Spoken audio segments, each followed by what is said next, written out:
What do you do when you are seen as a conservationist and have to sign a bill that would essentially ensure the destruction of trees?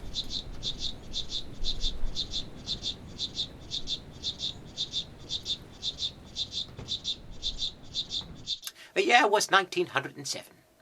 The Forest Reserve Act, an amendment to land legislation 1891, was in effect, that allowed the President of the United States to set aside forest reserves from the land that was already in the public domain. And if you know anything about my interest in conserving public lands, by Godfrey, you can best believe that I used that act to the full. But, of course, there were those certain organizations, particularly those who were concerned with the logging industry, who were particularly unhappy with my conservationist zeal, if you will. They appealed to a fellow named of Charles Fulton, a senator from Oregon, a Republican, if you can believe it.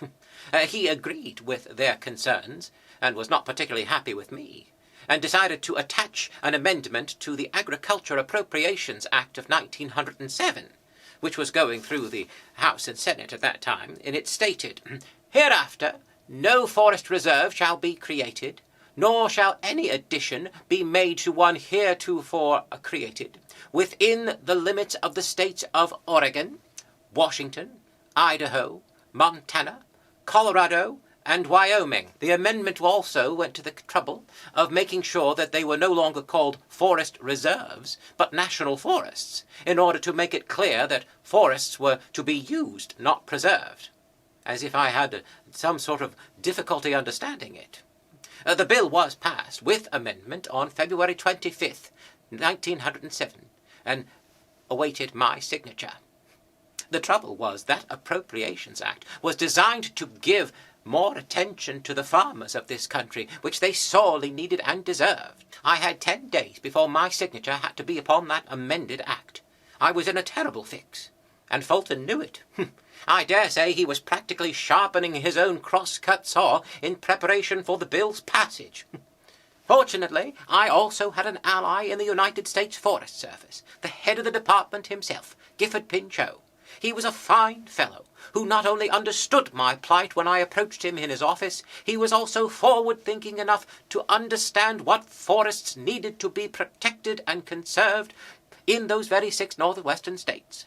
And so his clerks worked with him day in and day out to complete the necessary paperwork, working all day and through the night to ensure everything proper and necessary was available in time. Between March the 1st and 2nd, I made proclamations for over 21 new forest preserves. More if you include the enlargements I made of 11 existing forests. Of course, it was about 16 million acres in total. And you can best believe that plenty of protected forests were made in Oregon. Those proclamations were so close upon the deadline for my signature that they called those newly protected acres midnight forests. But the work was complete. On the morning of March the 4th, at 9:43 a.m., my pen scratched out my signature onto that bill with its now impotent amendment. And when Fulton and his timbermen discovered my declarations of all those perfectly legal national forests, they were turning handsprings in their wrath. But I dare say that their greed and their lack of vision caused them to miss the importance of national forests.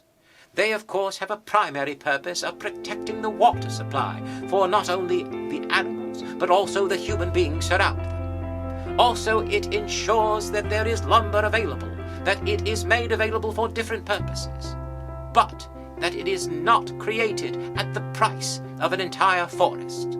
Those forests should be available for our grandchildren and our grandchildren's grandchildren to enjoy.